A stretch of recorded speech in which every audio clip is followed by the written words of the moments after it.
Et bienvenue, aujourd'hui on coud un petit sac pour enfants. Donc au niveau du modèle que nous allons réaliser, c'est un modèle que j'ai créé moi-même et que j'ai déjà réalisé pour une petite Lila. Donc voici la réalisation. Donc pour Lila, j'ai choisi le bas du sac en double gaze, j'ai écrit son prénom en broderie blanche et j'ai ajouté un rabat contrasté avec des petites fleurs, mais dont les couleurs rappellent du coup la double gaze. Au niveau des attaches, j'ai mis une attache mallette pour qu'elle puisse fermer son sac juste en glissant l'attache. À l'intérieur, pour que le sac soit un petit peu resserré et que les affaires de Lila ne sortent pas, j'ai rajouté des pressions à droite et à gauche. L'enfant sait aller dans le sac sans avoir besoin d'enlever les pressions, donc je les ai plus pensées pour que la personne qui s'occupe de remplir le sac puisse vraiment ouvrir et bien voir l'intérieur, mais tandis que l'enfant peut aller chercher ses affaires sans bien sûr les défaire. Donc voilà pour l'extérieur du sac et l'intérieur. Et pour le dos, donc au dos nous avons l'attache super pratique pour le porte-manteau et l'attache, enfin les attaches lanières pour que l'enfant puisse le mettre le sac à son dos s'il sait déjà marcher. Oui, donc ce sera pour un petit garçon qui s'appelle Stan. J'ai choisi pour le fond de sac de prendre un velours côtelé, hop, comme ceci, qui est beige. Et j'ai déjà brodé le prénom de Stan dessus en vert. Ensuite pour le rabat, j'ai choisi une petite double gaze avec des petits renards comme ceci. Et donc le vert des feuilles rappellera le vert de la broderie du sac. Et pour habiller le tout, enfin, surtout le rabat du coup, j'ai choisi, comme pour le sac de Lila, de mettre un passepoil sur tout le pourtour. Et je pense que c'est tout. Et donc c'est parti pour la découpe du tissu.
Alors au niveau des pièces que j'ai découpées, donc vous avez vu le découpage des pièces du velours côtelé, j'ai fait la doublure de mon côté et j'ai fait aussi les entoilages et les matelassages des parties devant et fond hors caméra, mais je vais vous les présenter ici. Donc dans le velours côtelé, pour commencer, on a les deux morceaux qui vont faire le côté du sac. Donc ici on a le morceau qui va faire le fond du sac, donc toujours en velours côtelé. On a le devant et le dos. Donc le devant, c'est la pièce sur laquelle j'ai brodé le prénom de Stan. J'ai fait aussi du coup le dos, c'est la même pièce mais qui n'est pas brodée. Donc ça c'est pour le velours côtelé. Pour ce qui est du tissu extérieur, j'ai également découpé le rabat, donc dans le tissu avec les petits renards, que je vais agrémenter d'un petit passepoil. Donc j'ai mesuré le contour et j'ai découpé le passepoil de la bonne longueur. J'ai découpé exactement les mêmes pièces pour la doublure. Donc les côtés, le fond, le devant, le dos et le rabat. Donc toutes ces pièces sont ici. Et pour ce qui est de l'entoilage, j'ai choisi deux types d'entoilage différents. Donc le premier, ça va être un matelassage pour vraiment la partie devant et la partie dos, pour qu'elle soit bien rembourrée et qu'elle permette au sac de se tenir bien droit. Donc c'est ces deux pièces-ci.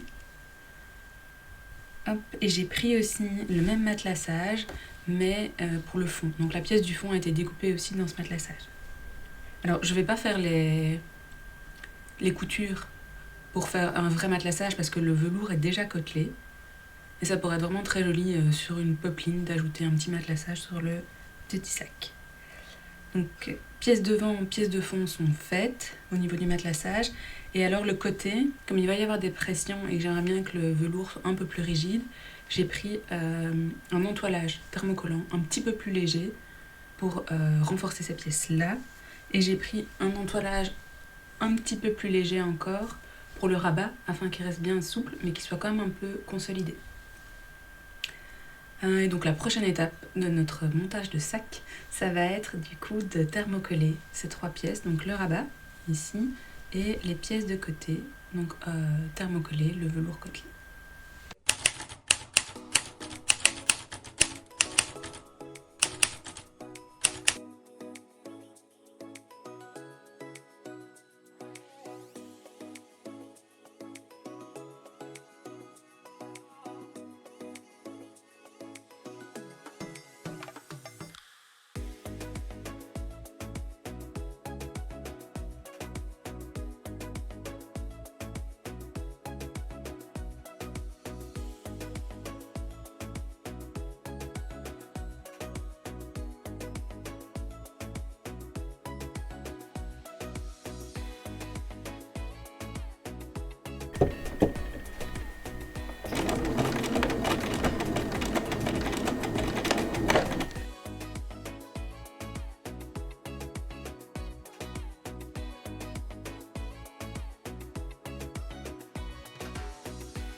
Après avoir cousu le passepoil et la doublure au rabat, je vais utiliser les ciseaux cranteurs afin de dégarnir les pourtours.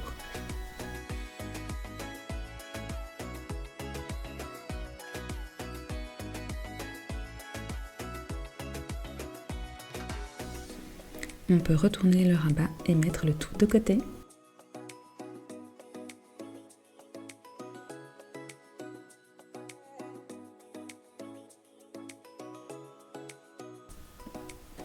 On peut ensuite épingler ensemble tout ce qui est côté en tissu principal et en doublure avec le devant et les dos. Donc on épingle pour commencer et ensuite on passe le tout à la machine.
Alors, on en est à l'étape où on a réalisé les sortes de tubes intérieurs et extérieurs.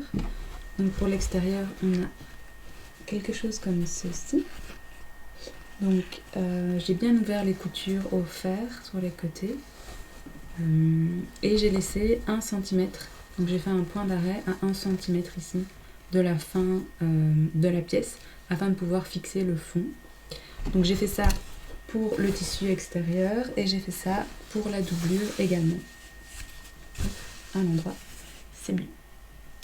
Alors ce que je vais faire maintenant pour la doublure, c'est fixer le fond au sac, enfin, le fond de sac finalement.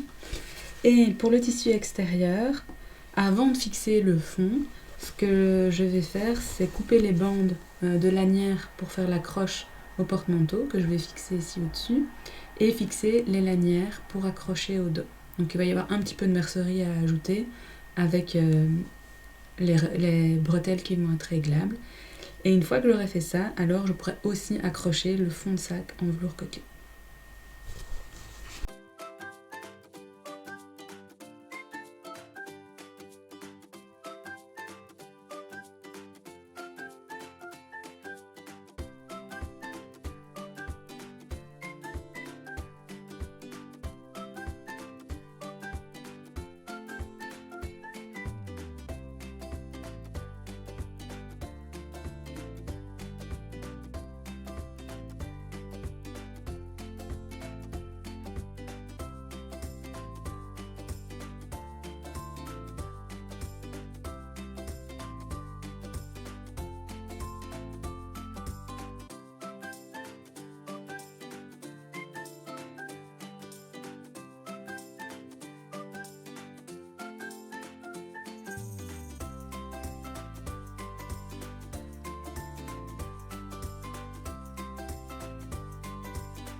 Après avoir fixé les bretelles au dos du sac, je peux prendre les fonds en tissu principal et en doublure afin de les épingler avec le corps du sac, d'abord avec des épingles et ensuite à la machine à coudre.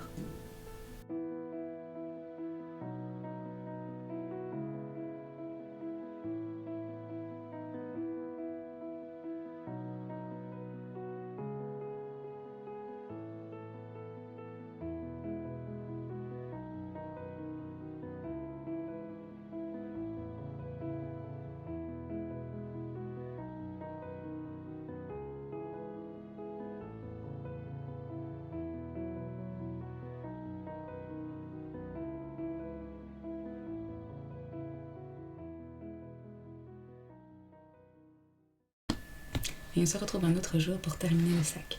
Donc on a pour le moment 3 éléments à devoir assembler pour terminer le sac.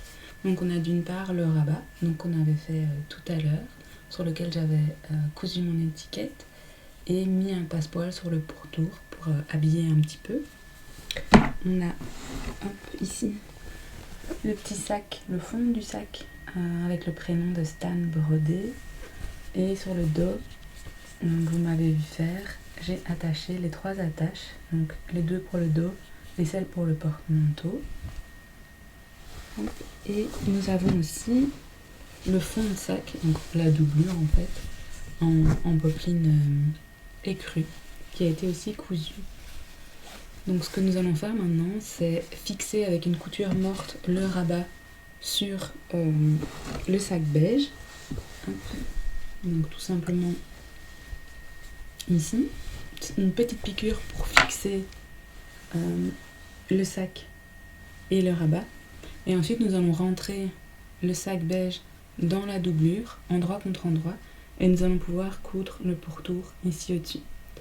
Alors à savoir que dans le sac, blanc dans la doublure. J'ai laissé une ouverture dans le fond. J'ai choisi le fond pour que ça se voit moins en fait. J'ai laissé une ouverture pour que quand on aura fini de coudre le dessus du sac, on puisse le retourner par le bas. Et ensuite on viendra simplement fermer à la main cette ouverture ici. Donc après avoir épinglé le rabat du sac à la partie en velours côtelé, on passe le tout à la machine.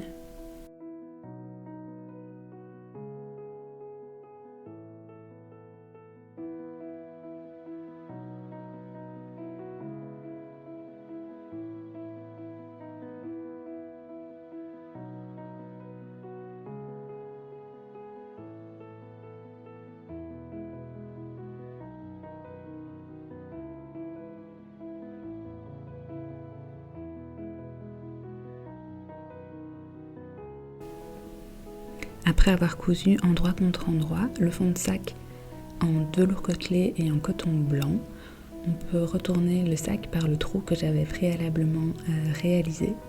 Vous voyez sur la vidéo que j'étais un petit peu optimiste sur la grandeur du trou et que je dois prendre un petit peu de temps pour le réouvrir afin de laisser passer l'entièreté du sac sans tout déchirer. Après avoir posé les pressions sur le côté du sac, la réalisation est terminée. J'espère que cette vidéo vous a plu. En tout cas, moi j'ai pris beaucoup de plaisir à la faire et je vous dis à très bientôt.